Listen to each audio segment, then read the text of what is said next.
জানাচ্ছি। নরসিংদীর একজন তরুণ লেখক, তার বেশ কয়েকটি উপন্যাস অলরেডি বাজারে আছে।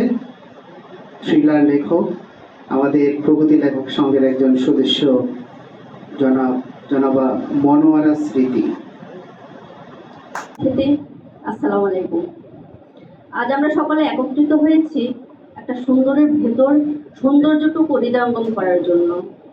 বই সুন্দরের প্রতীক, সত্যের প্রতীক, সভ্যতার প্রতীক। আর আজকে সেই সুন্দরের নাম হলো কবি মহসিন খন্দকারের লেখা বই দেখার বঙ্গানুবাদ। আজকের এই অনুষ্ঠানে যারা উপস্থিত আছেন সবাই আমার আন্তরিক প্রীতি ও শুভেচ্ছা জানবেন। ধন্যবাদ জানাই প্রগতি লেখক সংঘের সুন্দর একটি অনুষ্ঠানের আয়োজন করার জন্য।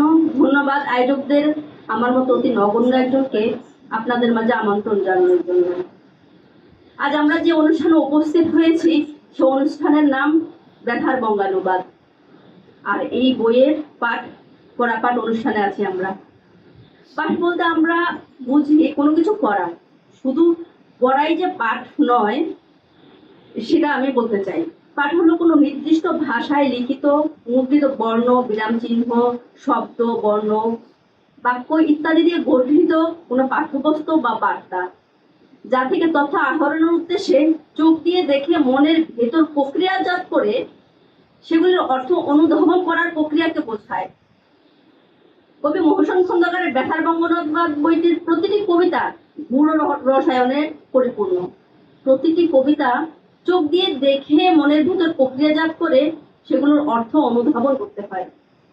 কবি মহসিন খন্দকার ওনার লেখনের মাধ্যমে জীবনের প্রেম, দ্বিধা, ভালোবাসা, প্রাপ্তি ও প্রাপ্তির সুন্দর উপস্থাপন করেছেন এই বইয়ে। এই বইয়ে শালিক মেয়ে ডাকাতিয়া নদী হওয়ার গল্পের পাশাপাশি দেখতে পাই ক্ষুধার্ত চোখের আগুন, শনিবার, রবিবার অথবা শূন্যবার ছাড়াও ভীষণ অভিযোজিত হওয়ার গল্প। আরও দেখতে পাই প্রহসনের পেয়ালায় সব রাত নক্ষত্রের হয় না। কবি মহসিন খন্দকার ভাইয়ের লেখার একটা স্বকীয়তা আছে।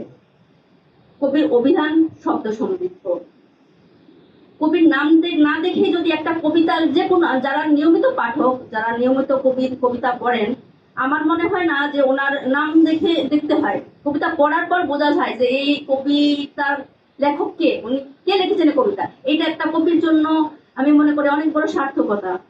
আমরা জীবনানন্দের কবিতা পড়লে আমাদেরকে নাম দিতে হয় না, কবিতা পড়ে আমরা বুঝি। নজরুলের কবিতার একটা স্বকীয়তা আছে, রবীন্দ্রনাথের একটা স্বকীয়তা আছে, আমরা মহসিন খন্দকার ভাইয়ের কবিতারও আলাদা একটা স্বকীয়তা দেখতে পাই। আমি মনে করি ব্যথার বঙ্গানুবাদ একটি সমৃদ্ধ ও সার্থক কবিতার বই। আমি বিশ্বাস করি যে জাতি বই পড়ে সে জাতি কখনো দাস হয়ে থাকে না। একটি বই একজন মানুষকে বদলে দিতে পারে, আর একজন মানুষ বদলে দিতে পারে একটা সমাজকে। আমি মহসিন খন্দকারের ভাইয়ের এই বইয়ের সবগুলো কবিতা খুব মনোযোগ দিয়ে পড়েছি। ওনার কবিতা আমি আলোচনা করতে পারি, কিন্তু সমালোচনা করার মতো অতটা বোদ্ধা আমি নই। আমি এখান থেকে আনন্দ নেওয়ার চেষ্টা করেছি। তো একটা কবিতা আমার ভীষণ ভালো লেগেছে, আমি একটু পাঠ করছি।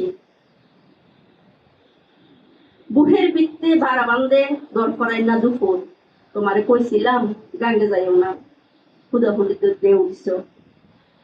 বাগা ডেরা চানি আইলে চুমুক মারে জোসনার জেল্লা, তোমারে কইছিলাম উত্তরে যাইও না, উত্তাল বাতাস কেমন টান মারে, তুমি দেখো না। আমার ছাতনার তলেও আছে ডুমুর গাছ, বাটজটটা টুনটুনি বইয়া বইয়া ফুটতে দেখা, বুসপা দাদা বাইন্দা রাখছি ছটফটাই না রায় আইতা না। এই যে এখানে বুসপা দাদা বাইন্দা রাখছি ছটফটাই না রাত, এই লাইনটি কত গভীর, কত গভীরতা এই লাইনের মধ্যে, একজন প্রকৃত পাঠক সেটা বুঝতে পারে। যা হোক, আমি এত গুণী মানুষের সামনে আমি এমনিতেই কথা বলতে পারি না, তারপরে খুব যা বললাম খুব দুঃসাহস করেই বলেছি। ভুল ত্রুটি সবাই ক্ষমা সুন্দর দৃষ্টিতে দেখবেন। ধন্যবাদ আবারও সবাইকে। ভালো